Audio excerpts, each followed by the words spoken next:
Mesdames, Messieurs, bonsoir. Bienvenue dans ce journal, une édition consacrée, vous le savez, au Covid-19. 54 nouveaux cas de maladie à coronavirus annoncés ce vendredi 17 avril. Au total, le pays compte à ce jour 742 personnes infectées, 220 guéris et 6 décès. La ville d'Abidjan reste la plus touchée avec plus de 93% de cas. Le ministre de la Santé à Kaolé exhorte au respect des mesures de lutte contre la maladie. Il invite à la mobilisation de tous. Non à la stigmatisation des maladies Covid-19, c'est l'appel que lancent les personnes guéries. Parmi elles, une dame guérie sous-préfet. Depuis quelques jours, elle est engagée dans la lutte contre la maladie. Elle sensibilise les populations. Elle appelle à changer ce regard accusateur de la société. Et puis au Brésil, en pleine crise de Covid-19, Jair Bolsonaro limoge son ministre de la Santé. Le ministre qui prône la distanciation sociale et le confinement est en total désaccord avec le président brésilien. Le chef de l'État qui minimise la maladie parle même d'hystérie autour d'une petite grippe. Bienvenue dans ce 23h, Madame, Monsieur, voici toute l'actualité sur le Covid-19.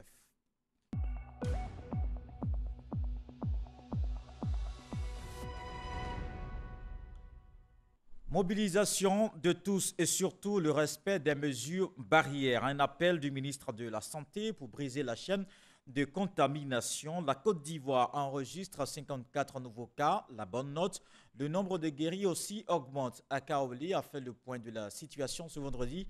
Je vous propose de l'écouter. Le ministère de la Santé et de l'Hygiène publique a enregistré ce vendredi 17 avril 2020 54 nouveaux cas de Covid-19 sur 296 échantillons prélevés et 27 guéris. À ce jour, la Côte d'Ivoire enregistre donc au total 742 cas confirmés, 220 personnes guéries et 6 décès. La ville d'Abidjan est la plus touchée par la pandémie avec plus de 93% des cas. Le ministère de la Santé et de l'Hygiène publique insiste auprès de la population sur le respect des mesures mises en place par le gouvernement. Ces mesures ont pour but de lutter efficacement contre cette pandémie. Le Covid-19 est une maladie grave, très contagieuse et mortelle, qui peut entraîner des complications chez les personnes vulnérables, notamment les personnes âgées et celles souffrant de maladies chroniques. Aussi, est-il important de réduire les déplacements non essentiels le plus possible et de porter un masque lors de nos sorties. Cependant, le port de masque doit être associé à un lavage fréquent des mains à l'eau et au savon ou à l'utilisation d'une solution hydroalcoolique. Toutefois, devant l'apparition de signes tels que la fièvre, la toux et des difficultés respiratoires, vous êtes priés de contacter en urgence les numéros gratuits suivants: le 101, le 119, le 125 et le 143. Le ministère de la Santé et de l'Hygiène publique renouvelle son appel au civisme et à la responsabilité de tous pour lutter efficacement contre cette pandémie et félicite le personnel de santé pour son dévouement et son professionnalisme. Voilà pour le point en Côte d'Ivoire. Dans le monde, les chiffres grimpent aussi. 2 196 109 cas confirmés avec 149 024 décès et 560 177 guéris dans 185 pays au total. Aux États-Unis, on compte 672 303 cas confirmés, dont 33 898 décès et 56 243 guéris. Sur le continent africain, le Sénégal enregistre 342 cas confirmés, 2 morts et 198 guéris. Au Burkina Faso, il y a 546 cas confirmés, 32 morts et 257 guéris. Au Togo, c'est 83 cas confirmés, 5 morts et 48 guéris. 641 cas confirmés au Ghana, 8 morts, 83 guéris. Et on termine au Bénin. On note 35 cas confirmés, 1 mort et 18 guéris. L'Afrique a dépassé, comme vous le constatez, ce vendredi la barre des 1000 morts. Le continent compte exactement 1003 décès pour 19 222 cas confirmés de Covid-19. Ici en Côte d'Ivoire, de nouvelles contaminations, mais surtout de nouveaux guéris enregistrés chaque jour. Parmi ces personnes, Dame Diéré, sous-préfet, elle avait surtout vécu des moments difficiles liés à la stigmatisation. Désormais, elle dit non à cette pratique. C'est pourquoi la santé recouvrée, elle est depuis quelques jours engagée dans la lutte contre le Covid-19. Je vous propose d'ailleurs son témoignage. Je suis Diéré Claude. Je suis sous-préfet. J'ai été testée positive au coronavirus et tout de suite, j'ai été admise dans un centre de traitement pour les malades du coronavirus. Dans ce centre, j'ai pu bénéficier des traitements adéquats. Mais j'ai pu également rencontrer des personnes de tout type, de tout sexe, de tout genre, des enfants, des jeunes, des vieillards, des chrétiens, des musulmans, qui souffraient de cette pandémie. Mais je voudrais souligner que nous avons des médecins qui sont à l'œuvre, qui travaillent pour que nous puissions recouvrer la guérison. Je voudrais donc leur dire grand merci. Merci pour les traitements qu'ils nous ont administrés. Merci pour leur engagement, pour leurs frères. Mais également merci à tout l'ensemble du service technique de nettoyage qui sont restés entièrement à notre disposition. Merci infiniment à toute cette équipe. Aujourd'hui, après 2 tests négatifs, j'ai été déclarée guérie du coronavirus. Je voudrais donc profiter de l'occasion pour dire que c'est une maladie réelle et qu'il faut éviter de stigmatiser les personnes qui peuvent être infectées autour de vous. J'en ai fait la mère expérience. J'en ai fait la mère expérience. Vous avez l'impression, ou j'ai eu l'impression que mon monde s'écroulait, de savoir que des personnes que j'estimais puissent me tourner pratiquement le dos parce que j'avais été infectée. C'est une situation difficile, je puis vous l'assurer. Mais aujourd'hui, par la grâce de Dieu, nous sommes devant vous. Et je veux donc vous demander d'éviter la stigmatisation. Parce que la stigmatisation est beaucoup plus douloureuse que la maladie elle-même. La stigmatisation fait beaucoup plus mal. Elle tue plus vite que le coronavirus. Et comme vous venez de le voir, le Covid-19 touche tout le monde, mais surtout les personnes fragiles, notamment âgées. Elles doivent redoubler de précautions. Leur vulnérabilité peut provoquer les pires formes de la maladie. C'est pourquoi le confinement est obligatoire. C'est d'ailleurs l'une des dispositions du Conseil national de sécurité. Alexis Ouedraogo nous en parle. L'une des raisons des morts en cascade liées au Covid-19 dans le monde reste l'infection des personnes ayant un terrain fragile. Entendez là, personnes âgées, celles souffrant de maladies chroniques, celles diabétiques, hypertendues ou encore obèses. En Côte d'Ivoire, les 6 décès enregistrés présentaient justement un tableau clinique défectueux. Les décès observés sont survenus chez les personnes présentant des pathologies chroniques. Ça, c'est extrêmement important. Et des facteurs de risque. À la vérité, à ce jour, chez nous, le Covid-19 en tant que tel n'a pas frappé quelqu'un qui est vraiment sain. Ce sont les terrains fragiles. Une fois contaminée par le coronavirus, cette frange de la population en développe généralement les formes les plus graves nécessitant des soins intensifs. C'est pour éviter que le pays ne soit confronté à des cas graves massifs que les dispositions insistent sur le confinement obligatoire des personnes fragiles. Le confinement est obligatoire pour les personnes âgées ou souffrant de pathologies chroniques. L'heure est donc à la sensibilisation dans chaque famille pour que le grand ensemble soit préservé. Et l'une des mesures de lutte, le lavage régulier des mains. Soyez rassurés, l'industrie nationale va continuer d'approvisionner le marché en gel hydroalcoolique. C'est l'assurance donnée par le ministre du Commerce, Souleymane Diarra-Souba, a visité des unités de production. Elles ont d'ailleurs augmenté leur capacité pour assurer la disponibilité des stocks. On va se rendre en zone industrielle de Yopougon avec Cheikh Koné. Un mélange d'alcool à 70% pour avoir un degré alcoolique suffisant capable de tuer les bactéries, le tout dans une mixture de carbomère, de parfum et d'alcool éthylique. 30 minutes plus tard, la production du gel hydroalcoolique peut être lancée. Nous sommes chez l'un des 5 industriels de fabrication du gel hydroalcoolique, des acteurs incontournables aujourd'hui dans la lutte contre la maladie à coronavirus. On a augmenté nos capacités de production depuis le début de la crise pour essayer de compenser la demande qui est de plus en plus grande sur ce produit de consommation. L'objectif de la visite de Souleymane Diarra-Souba chez les industriels du gel est de s'assurer de l'effectivité de plusieurs mesures entrées récemment en vigueur.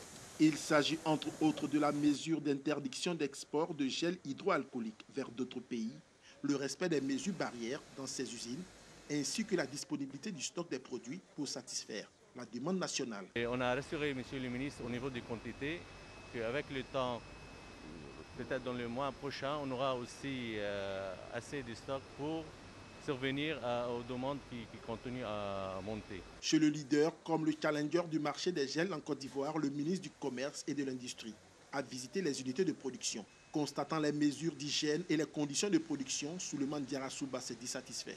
Vous avez été témoin avec moi des conditions d'hygiène qui sont appliquées ici et du respect notamment des mesures sanitaires pour ce qui concerne le port des masques par l'ensemble des employés et ce qui concerne également la mesure de distanciation. Donc tout ceci pour rassurer les Ivoiriens sur les capacités en tout cas de notre industrie nationale à continuer d'approvisionner. Il a par ailleurs assuré les industriels quant aux dispositions prises par le gouvernement afin de leur faciliter l'accès aux intrants. L'État a pris un certain nombre de décisions pour la facilitation de tout ce qui est produit d'importation. Donc le défi que nous avons, compte tenu de la demande mondiale qui est forte, notre idée c'est de pouvoir accompagner les industriels, je veux dire à l'effet de pouvoir avoir plus facilement ces produits et également tenir compte également de l'évolution des coûts des matières premières au niveau international. En Côte d'Ivoire, depuis l'avènement de la maladie à coronavirus Covid-19, la production du gel a explosé de plus de 400%, passant de 2000 cartons le mois à plus de 30 000. Et la Chine aux côtés de la Côte d'Ivoire dans la lutte contre le Covid-19. Le pays offre des masques, des combinaisons et autres matériel médical. L'ambassadeur a remis le lot au ministre de la Santé et de l'Hygiène publique. Un geste que salue Eugène Kaouli. Walter Amadou Ouattara. 10 000 masques chirurgicaux, 10 000 paires de gants médicaux, 10 000 paires de surchaussures, 2 000 masques N95, 2 000 combinaisons, 500 thermomètres à infrarouge. Ce sont entre autres les équipements qu'offre la Chine à la Côte d'Ivoire. Pour l'ambassadeur Wang Li, à travers ces dons, la République de Chine réaffirme son soutien à l'État ivoirien en cette période de crise sanitaire liée au Covid-19. Représentant le Premier ministre Amadou Gon Coulibaly et au nom du président de la République Alassane Ouattara, le ministre de la Santé et de l'Hygiène publique a traduit la gratitude de l'État de Côte d'Ivoire à la Chine. Je me félicite pour la part active que prend votre gouvernement ce jour pour la consolidation de l'effort national de lutte contre la maladie à coronavirus.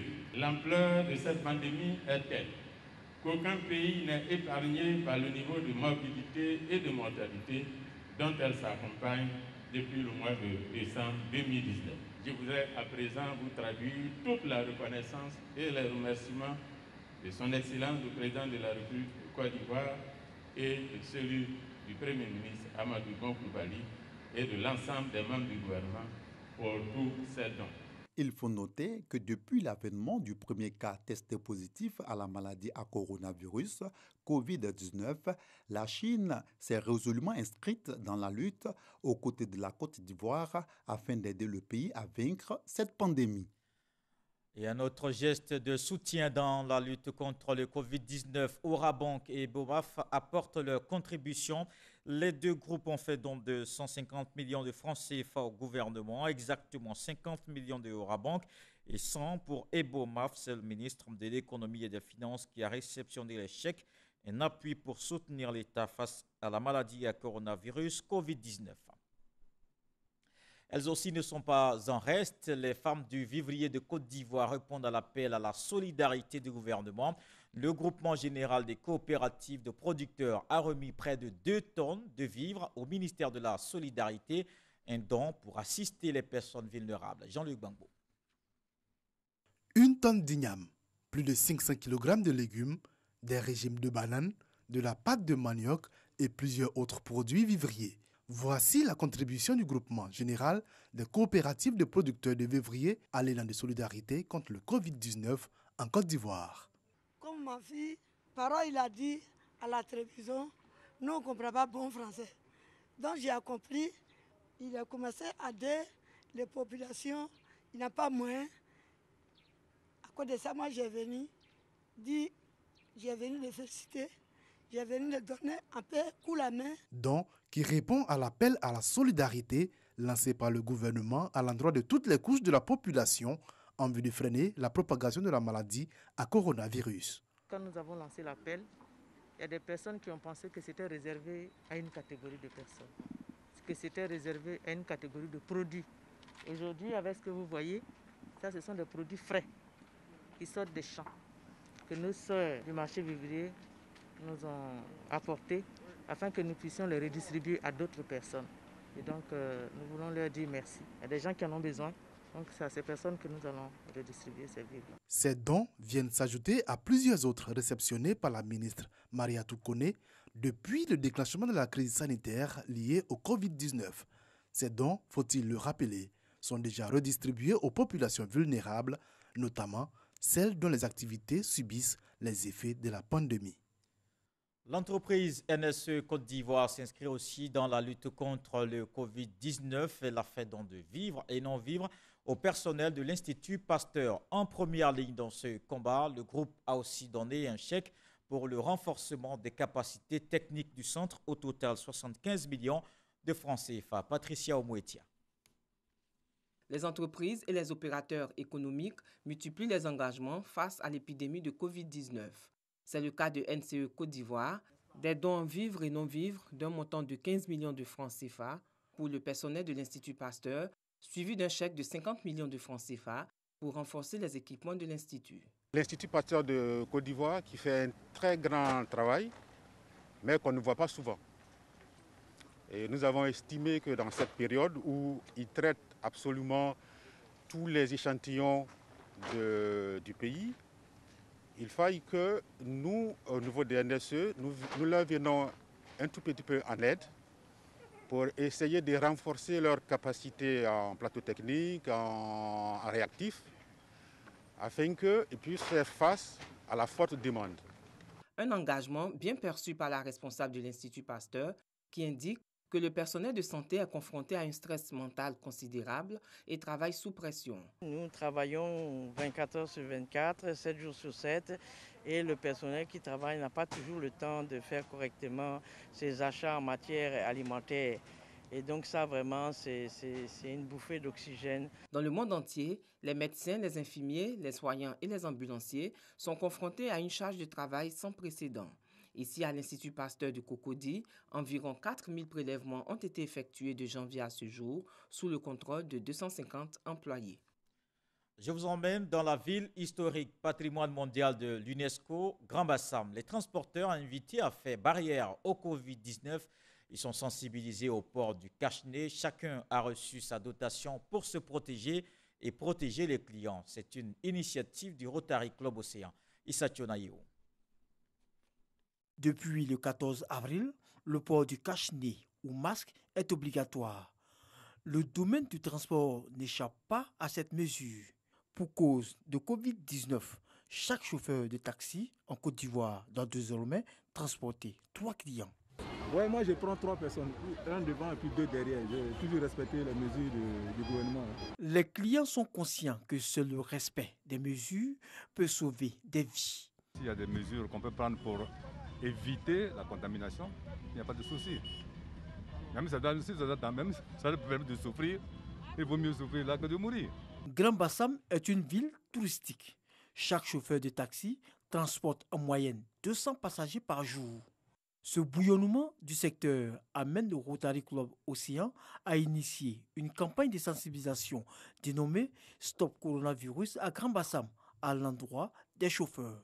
Comme les taximètres à Grand Bassam transportent la majorité des personnes qui se déplacent, nous avons donc décidé d'agir sur cette couche pour les aider à prendre les mesures barrières.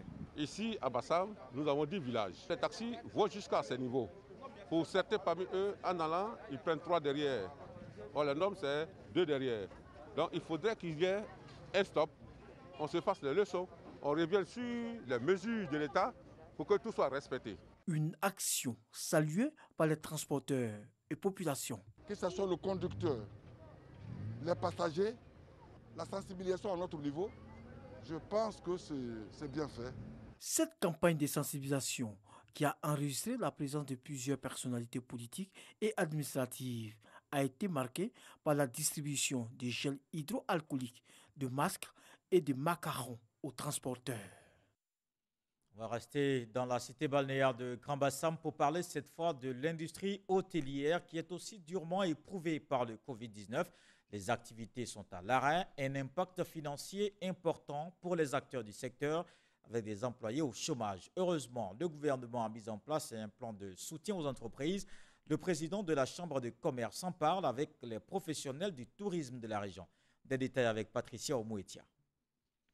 Groupe Cito Grand Bassam, 192 millions de francs CFA, c'est le coût des séminaires annulés. 120 personnes en chômage technique. Avant la pandémie du Covid-19, le groupe générait un chiffre d'affaires mensuel de 120 millions de francs CFA.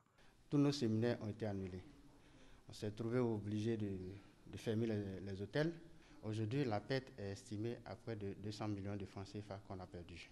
Groupe Semondier, le dernier né des hôtels de la ville de Grand Bassam, 4 milliards 500 millions d'investissements avec plus de 364 chambres et une centaine d'employés. Aujourd'hui, le groupe enregistre 200 millions de pertes et 93 personnes au chômage. Le constat est le même dans tous les hôtels visités.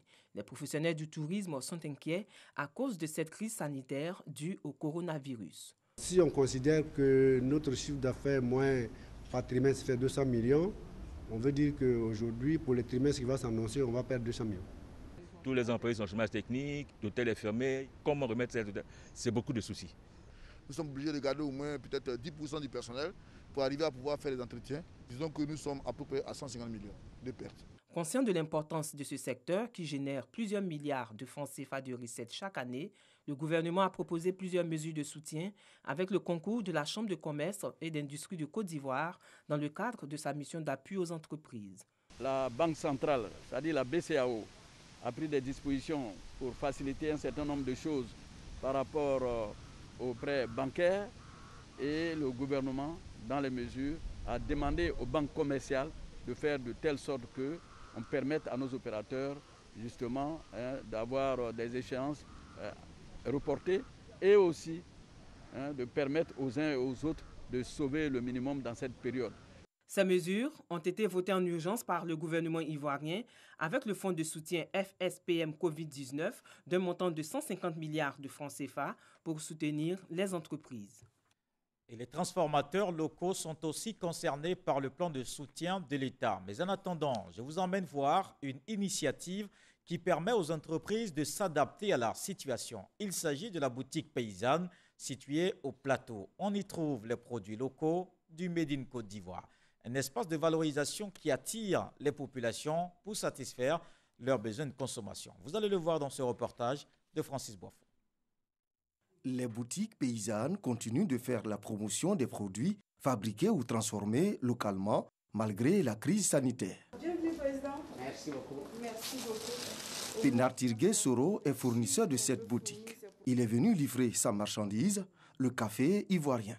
C'est un café 100% ivoirien Robusta. Le café Robusta permet à tout un chacun de se maintenir, de couper tout ce qui est migraine et de faire en sorte que vous ayez à vous maintenir en éveil. Dans cet espace de valorisation du savoir-faire des transformateurs locaux, on trouve un peu de tout. Du textile, du cosmétique, de la boisson, des objets d'art et surtout des produits alimentaires. Et puis aussi du jus de gingembre, et j'ai pris jus de poudre de gnagna pour aromatiser la sauce.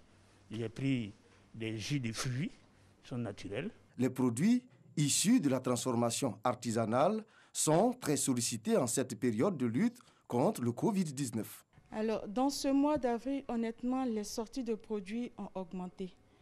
On est passé, par exemple, de 40 à 60%. Vous pouvez ne même pas vous déplacer aujourd'hui et vous commandez les produits en ligne. Et puis, on fait la livraison dans les meilleurs délais. Vraiment, ce serait notre contribution à nous pour que l'État de Côte d'Ivoire arrive à faire respecter les mesures barrières, mais aussi pour que la population puisse manger vraiment à sa faim. En plus de la commune du Plateau, la boutique paysanne a des représentations dans les communes de Cocody et d'Aboubou. Elles assurent la commercialisation des produits locaux made in Côte d'Ivoire. Et rendons-nous à présent dans la cité portuaire de San Pedro. Certains transporteurs ne respectent pas encore les mesures de lutte contre le Covid-19. Des séances de sensibilisation sont en cours, mais la phase de répression s'impose. Les autorités de la ville entendent faire adopter les bonnes pratiques. La correspondance de Sam Kona. Alors que les populations appliquent les gestes barrières pour stopper la progression du Covid-19, dans le milieu du transport à San Pedro, ce n'est pas le cas, comme ici à la gare routière. La limitation du nombre de passagers, la distanciation d'1 mètre, le port de masque, le lavage régulier des mains ne sont pas respectés dans la plupart des gares. On dit 1 mètre de distance, mais comme on n'a pas le choix, on est obligé d'asseoir pour qu'on arrive chez nous au village. Pas de gel alcoolique, hydroalcoolique, rien. Je n'ai rien lavé. Bon, c'est que souvent ils respectent, mais à d'autres ils ne respectent pas. Bon, c'est pas pourquoi ils ne respectent pas. Hein. Ils prennent la maladie à la légère, bon, c'est pas. Mais vous savez qu'on est dans un temps, on nous a dit de ne pas mettre 2 personnes dehors, vous mettez 10 personnes dehors. Chez moi, mais je ne suis pas au courant de ça. Sinon, je suis prêt à accepter ce que l'État a dit. Face au refus de certains transporteurs de respecter ces mesures arrêtées par le Conseil national de sécurité, le directeur régional des transports, Akambi Abiboulaye, est descendu sur le terrain. Une rencontre avec les différents responsables syndicaux pour les mettre devant leurs responsabilités est organisée. Le secteur qui a du mal à appliquer ces mesures, ce sont les taxis communaux et les motocyclistes. Ils continuent de prendre des passagers derrière leur moto et les taxis trichent de temps en temps aussi, continuent de prendre 3 passagers en arrière. Aussi dans les cas, vraiment c'est un souci majeur. Nous avons constaté que les distances de sécurité ne sont pas respectées. Les gens sont assis sur des banquettes, au moins 3 personnes, ils sont collés, aucune distance. Si le minimum de barrières n'est pas respecté, on n'est pas à l'abri. Il y a des enfants qui ne comprenaient pas. Aujourd'hui, ce n'est pas l'ordre de l'argent. On se la santé. Après la santé, l'argent vient après. En attendant, les éléments de la 5e Légion territoriale de gendarmerie de San Pedro sont au travail. À ce barrage érigé sur l'artère principale de la ville, par exemple, tout véhicule pris en flagrant délit de violation de la consigne du Conseil national de sécurité est immédiatement conduit en fourrière. Avec la menace grandissante du Covid-19, place désormais à la répression dans le milieu des transports. Dans le reste de l'actualité au Congo, c'est aussi la lutte contre le Covid-19. Un couvre-feu instauré, une mesure associée au confinement, mais depuis quelques jours, les commerçants sont surpris de constater que des magasins sont pillés la nuit. Les habitants des quartiers pointent du doigt des jeunes désœuvrés qui évoluent dans l'informel et aujourd'hui sont bloqués à la maison à cause du confinement. Le Premier ministre Clément Mwamba a prévenu que tout homme en uniforme qui se serait muté en cambrioleur serait radié des effectifs si sa culpabilité était établie. Au Brésil, en pleine crise de Covid-19, Jair Bolsonaro limoge son ministre de la Santé. Le ministre qui prône la distanciation sociale et le confinement est en total désaccord avec le président brésilien. Le chef de l'État a souvent décrié, je cite, l'hystérie autour d'une petite grippe. Il prône même le retour au travail des Brésiliens pour sauvegarder l'économie. Peu après cette annonce, des concerts de casseroles sont retentis dans plusieurs villes brésiliennes en signe de protestation. Et voilà qui met un terme à ce journal. Merci de l'avoir suivi. Je vous retrouve demain avec beaucoup de plaisir. Prenez soin de vous. Bonsoir.